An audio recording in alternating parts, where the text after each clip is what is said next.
La Cafetera y Neutral presentan Plata o plomo. El mundo en series. En el Juego de Tronos o ganas o mueres. Con Fernando Berlín y Ana Pastor. ¿Sabes dónde estás? Es una radio pirata. De la zona neutral. Nos recuerda un poco por qué luchamos.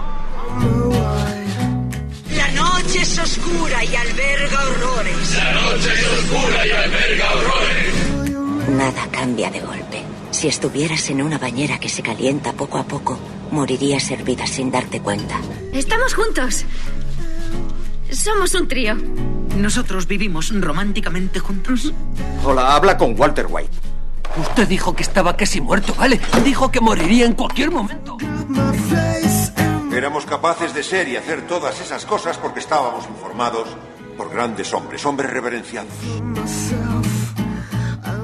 Plata o plomo, el mundo a través de las series, a través del cine, de los documentales, con Ana Pastor, Neutral. Ana Pastor, muy buenos días. Muy buenos días. Menuda pedazo de propuesta hoy la que nos has traído. Qué ejercicio tan absolutamente maravilloso. Fíjate que mi mayor preocupación, Ana, es que consigamos sintetizar semejante, en mi opinión, semejante obra maestra del cine de tribunales, ¿no? Del cine sobre tribunales. Sí, y de los derechos civiles, ¿no? Yo creo que se han hecho muchísimas películas y apuestas de este tipo.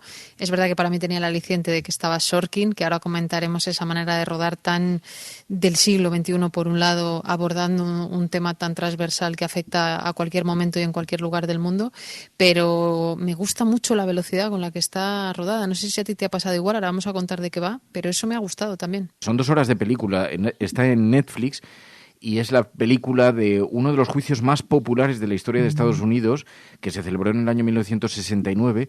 7 individuos que habían sido detenidos durante una manifestación en contra de la guerra de Vietnam fueron juzgados. El juicio fue absolutamente grotesco. Sucedieron cosas que ni siquiera Aaron Sorkin ha recreado después en la película, de lo surrealistas que fueron cantantes desde la tribuna entonando canciones, gente colocada con LSD. La historia además es maravillosa por los perfiles que retrata, ¿no? Esa es una de las cosas, para mí, un acierto del arranque, que te presenta a los personajes muy picado, como decimos en la tele y en la edición, ¿no? Te presenta a los 7 del juicio, te presenta al juez también, al fiscal, y hay que recordar que está basado en hechos reales, en ese 35 Congreso de los Demócratas en Chicago. Grupos muy diferentes fueron, como tú decías, a manifestarse contra la guerra. También ves imágenes reales, ¿no?, de las protestas y, bueno, cuando matan a Martin Luther King, etcétera. Y el resultado es que esta gente entre ellos no se conocían, pero eso es una de las cosas a las que se agarra la Fiscalía, intenta demostrar lo contrario para decir que eran un grupo organizado para provocar disturbios, etcétera, ¿no? Entonces, bueno, yo creo que tiene mucho de actual también y tiene de defensa de los derechos humanos y de qué papel coge cada uno, y, como tú dices, ese punto un poco friki que también se va viendo, ¿no?, a lo largo de la película. Consigue hacer del juicio... Es verdad que el juicio, por lo que se ve, en el juicio se vivieron muchísimas sorpresas, escenas de teatro durante los 5 meses que duró. Fueron cantantes contraculturales, como decía, fueron escritores, Norman Mailer, fueron personajes de lo más variopinto a testificar, pero claro, Aaron Sorkin consigue, a través de los diálogos, es el director y el guionista de Newsroom, del ala oeste de la Casa Blanca. Es muy conocido por los oyentes de este espacio, pero me da la impresión de que se convierte en un gran reivindicador de la política, de lo institucional, de la pureza institucional. ¿Desprecia usted a su gobierno? Le aseguro, señor Schultz, que no es comparable al desprecio que él siente por mí. Hemos oído las declaraciones de 27 testigos que, bajo juramento, han afirmado que ustedes buscaban la confrontación con la policía, que sus planes para la convención tenían como objetivo específico forzar un enfrentamiento con la policía. Si llego a saber que mi primer deseo iba a hacerse realidad, habría apuntado más alto. Responda solo sí o no. ¿Vinieron a Chicago buscando un enfrentamiento con la policía? Me preocupa que tenga que pensarlo. ¿Le importa darme un momento? Esta es la primera vez que me juzgan por mis ideas. Es un poco Sorkin en eso, ¿no? Si tiramos del ala oeste, de Newsroom, ha ido tocando como diferentes gremios, ¿no? La política, el periodismo y ahora también, como tú decías, la judicatura. También enseña lo sucio, ¿eh? Yo creo que esta entra mucho más también en las contradicciones. Me parece un personaje fascinante, no para bien, pero el juez y, bueno, el actor, que es maravilloso, claro, es otro de los aciertos. El casting es espectacular y bueno, cómo retrata también ese Estados Unidos, ¿no? Con ese pozo de racismo que hoy en día permanece. El trato en el juicio es increíble, la diferencia de los 6 blancos respecto al 7º, que es negro, que no tiene defensa con él, acompañándole. ¿La acusación tiene su alegato inicial? Sí, señoría. Mi abogado no está presente. No le toca hablar ahora. Mi juicio ha empezado sin mi abogado. Siéntese. Creo que hace un buen retrato social, ¿no?, de ese Estados Unidos y que te permite ver también qué queda de eso, que creo que es una de las reflexiones interesantes que ha hecho Sorkin también. La película es una película de 2 horas que retrata, que narra el juicio, pero lo va situando paralelamente con los acontecimientos que se vivieron en agosto del 68. Yo no sé si entre los oyentes hay quien conoce aquella manifestación, pero fueron miles de manifestantes que trataban de marchar, como decía Ana, a la Convención de los Demócratas en protesta por la guerra de Vietnam. El verano del 68 había sido además muy sangriento en Vietnam porque habían muerto como 1000 soldados. Parte del juicio consistió también en tratar de reivindicar aquello. Entonces lo que vemos es una serie de personas acusadas de provocar los disturbios, que fueron bastante violentos en Chicago, pero a los que movía un motor muy idealista. ¿Cuál es su fecha de nacimiento? Psicológicamente 1960. ¿Y qué hizo hasta 1960? Nada. Creo que en este país lo llaman educación. ¿Qué tal si procedemos ya con el testimonio? Vale. Abby, ¿sabe por qué están siendo juzgados? Por venir con ciertas ideas desde otros estados. No ametralladoras, ni drogas, ni niñas pequeñas. Ideas. Salimos de Nueva York con ciertas ideas y las trajimos a Illinois pasando por Nueva Jersey, Pensilvania y Ohio. Y por eso nos gasearon, pegaron, detuvieron y procesaron. Entiendo. En 1861, Lincoln dijo en su toma de posesión: cuando el pueblo se harte de ejercer su derecho constitucional a enmendar al gobierno, deberá ejercer su derecho revolucionario a desmantelar y derrocar a dicho gobierno. Si Lincoln hubiese dado ese discurso en Lincoln Park el verano pasado, le estarían juzgando como a nosotros. ¿Y cómo se derroca o se desmantela un gobierno pacíficamente? En este país se hace cada 4 años. Esto es algo de lo que me ha gustado mucho en la propia película, que hacen una reivindicación muy filosófica de por lo que estaban batallando. Eran grupos de diferentes procedencias. Había desde pijos de las universidades prestigiosas hasta hippies completamente entregados a las drogas, hasta las panteras negras. Todos reivindicaban el fin de la guerra de Vietnam, pero también los derechos civiles, ¿no? Y componen un poco esa fotografía de lo que supuso los años 60, de lo que supusieron los años 60 en Estados Unidos. Y además creo que hace una buena combinación, como hubo una parte del mundo de la cultura del espectáculo, ¿no?, que también estaba muy presente en esa sala. De hecho, hay una frase en la película que dice, cuando están preparándose para ir a la protesta, dice, es que esta protesta van a ser los Oscar de las protestas. Tenemos que estar, ¿no?, cuando había algunos que estaban debatiendo si debían ir a ese hotel en Chicago de la Convención Demócrata. Pero por otra parte, como tú dices, le da también ese pozo más serio, ¿no? Es una buena combinación, yo creo, y probablemente hay un trabajo muy periodístico que siempre Sorkin hace, los diálogos, cosas que ocurrieron, como también apuntabas, no ha introducido todo, y eso que la peli dura 2 horas y algo, pero sí que hay un trabajo de documentación periodística que se ve incluso en los diálogos, ¿no? Muy de Sorkin, pero por otro lado un poco de docuficción, ¿no?, como se dice ahora. Señoría, el acusado está atado y amordazado en un tribunal estadounidense. Se lo ha buscado él solito. ¿Está usted loco? Señor Kansler, por el amor de Dios. ¿Qué quería, señor Schultz? Ha pedido acercarse. Señoría, la Fiscalía solicita formalmente que Bobby Seale sea separado del resto de los... Espera, ¡Por favor!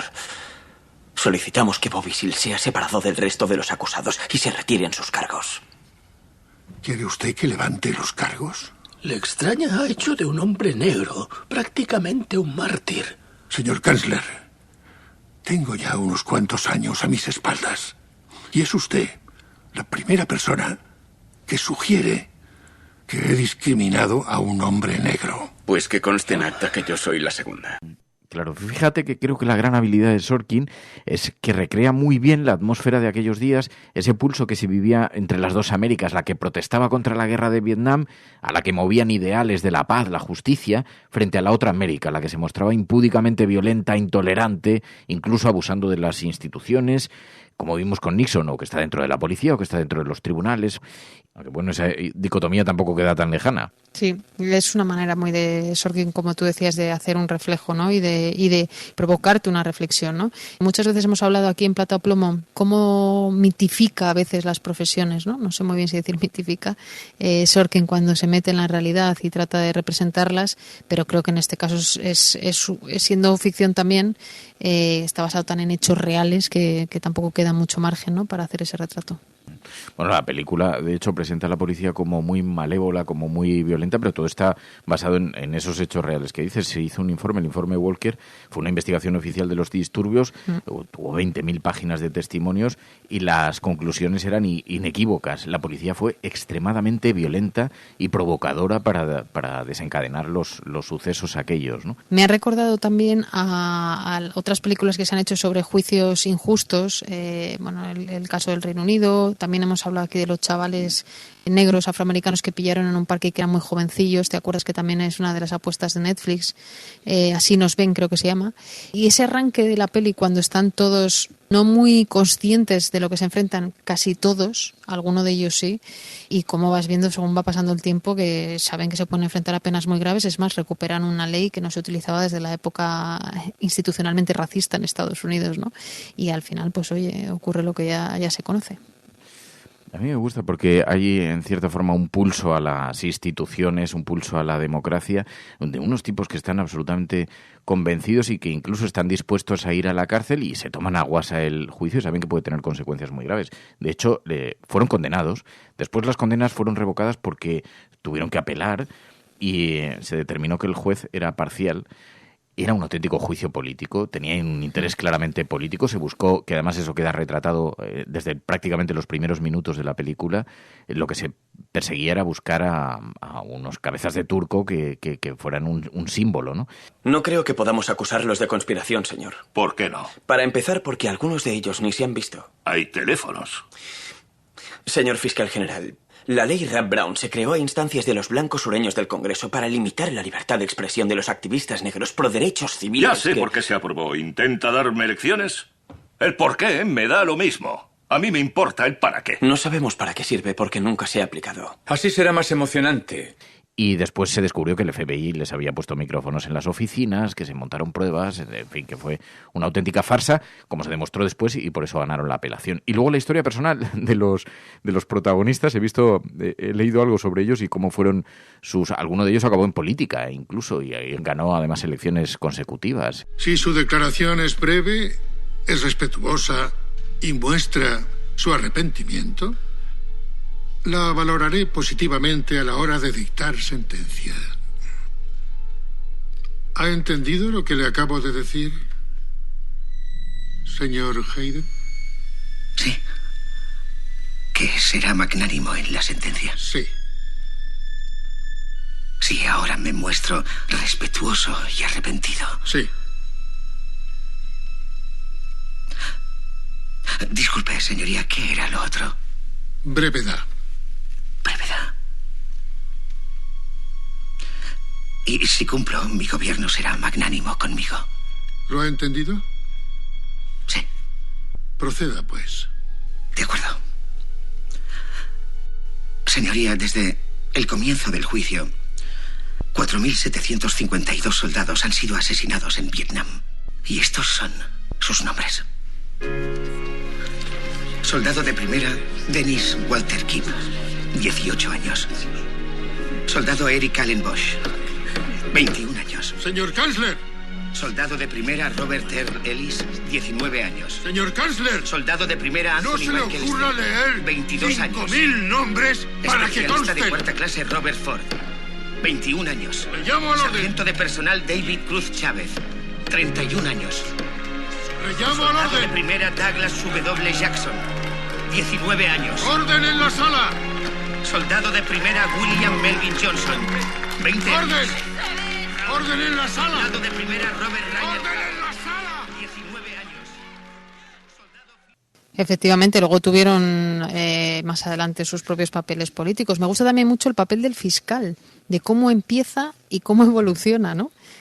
Parece un hombre muy joven, con unos principios. Es el que dice que esa ley de la que hablábamos quizá iba a ser demasiado dura o que nunca se había utilizado, y también hace una evolución en la película y en la vida real, vaya, como el resto de protagonistas. El juicio de los 7 de Chicago está en Netflix, lo dirige Aaron Sorkin, son 2 horas de película. Te tiene que gustar la política, te tienen que gustar los años 60, te tiene que gustar las películas de tribunales, pero creo que a los oyentes les va a fascinar, les va a maravillar. A mí me lo ha hecho, así que te lo agradezco muchísimo, Ana, por la sugerencia de esta semana. Fíjate que ha sido una semana intensa, para hablar de Estados Unidos. Eso te iba a decir, que hemos visto que no parabas, que has tenido también una semana bien agitada, que habéis estado siguiendo las elecciones con muchísima intensidad. En estos 3 o 4 últimos días he debido dormir 6 horas en total, una cosa así. El primer día nada, el segundo día 1 hora y media, y vamos a ver qué pasa en las próximas horas. Ana Pastor, gracias. Gracias. Plata o plomo. El mundo en series. En el Juego de Tronos, o ganas o mueres. Con Fernando Berlín y Ana Pastor. ¿Sabes dónde estás? Es una radio pirata. De la zona neutral. Nos recuerda un poco por qué luchamos. La noche es oscura y al ver